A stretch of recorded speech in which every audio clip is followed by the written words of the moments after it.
સૌથી પહેલા વાત રાજકોટની કરીએ। રાજકોટમાં માત્ર 2 ઇંચ વરસાદમાં પાણી ભરાઈ ગયા છે। પોપટપરા અંડરબ્રિજ પાણીમાં ગરકાવ થઈ ગયું છે।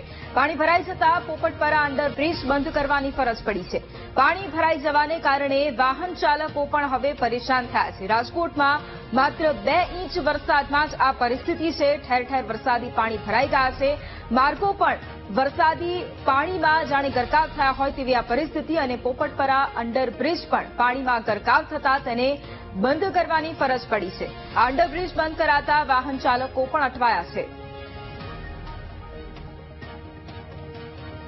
તો રાજકોટના આ દ્રશ્યો છે। એક તરફ સમગ્ર રાજ્યભરમાં ભારે વરસાદ વરસી રહ્યો છે। સૌરાષ્ટ્રમાં પણ એ જ પરિસ્થિતિ છે।